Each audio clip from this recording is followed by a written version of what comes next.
like to go back to the conversation on vacuum, because you spoke about media and propaganda.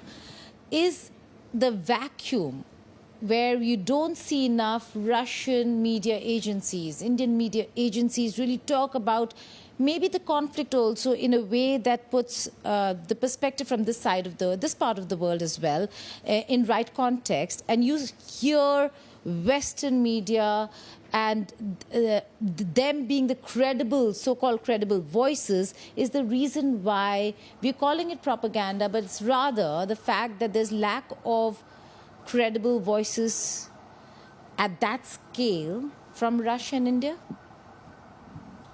Well, it's not really an Indian problem, to be frank. It's going on all over the world. It's not really just a choice. It's more of a situation where the Indian audience is just used to getting the outlook on what is happening in the world from the Western outlets. But at the same time, I wouldn't say that Indian audience is not smart enough to understand that the guys they're listening to have a very clear-cut agenda. No, it's pretty well understood.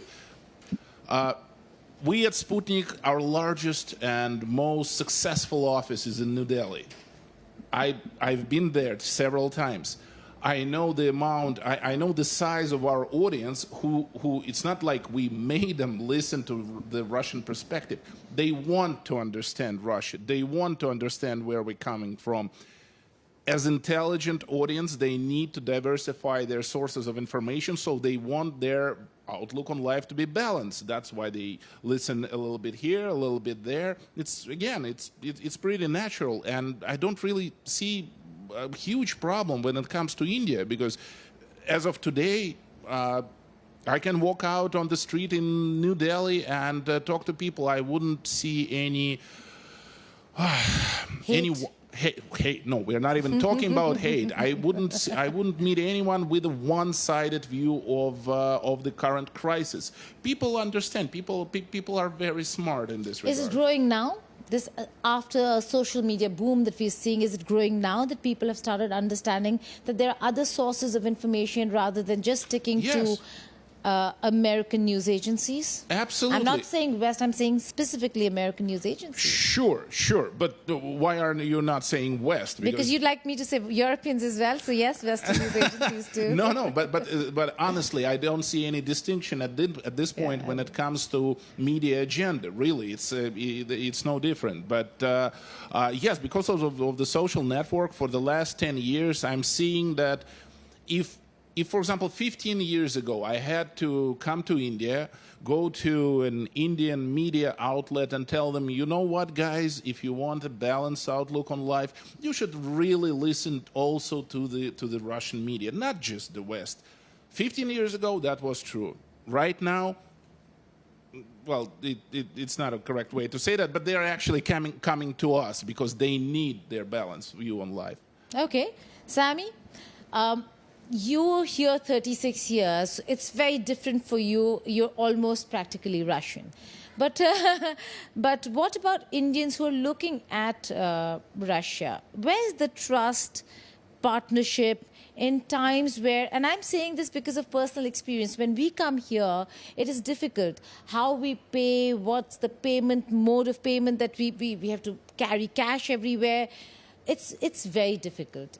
How does one convince Indians that yes, you know, Russia is the place to invest, to look at, to build your future in? So let us, indirectly you're talking about sanctions.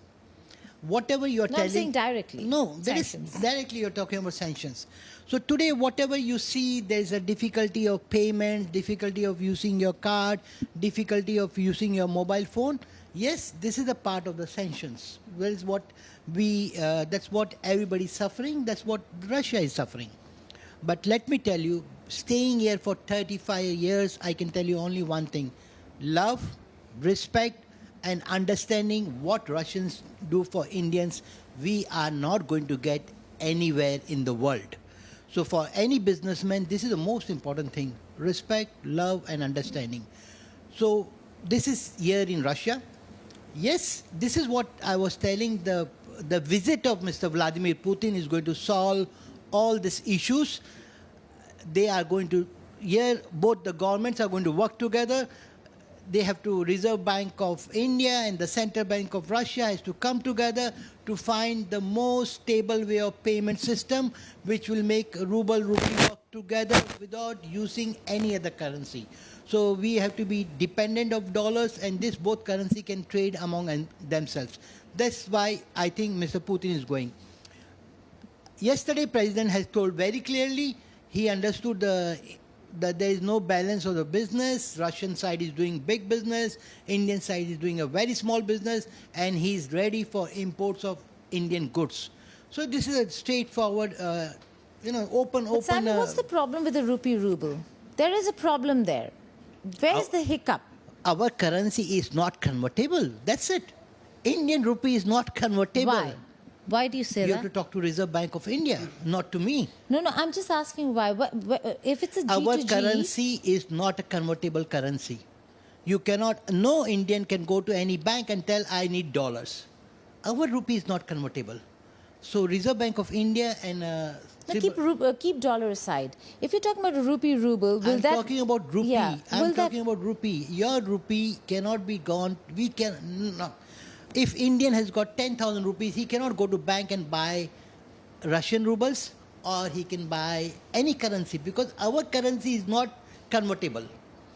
The reason of your rupee not working in Russia is not because Russian ruble is not ready, because Indian rupee is not ready for that. Here the Reserve Bank of India has to do a lot of things. So that's why. So if your credit card is not working in Russia, please don't blame. Credit card will not work because of sanctions. That aside. No. It works everywhere else in the world. Is not convertible. That's why. It works everywhere else. That aside. But Rupee-Rouble has to be the option for India and Russia. Elena, is there something that governments are looking at in terms of settlement of payments where it becomes easier, because that helps in building trust? That's what I was telling you. This visit is all about Mr. Putin going to make sure this thing happens. Yeah.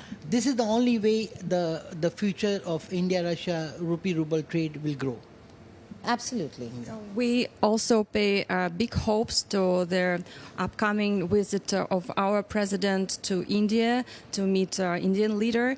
As due to my information, we had very few meetings with Sberbank India, who does a lot to stable payments between two countries to make them safe and fast and easier for G2G operations. So make sure if you use this entity, the trade operation will be okay. Okay.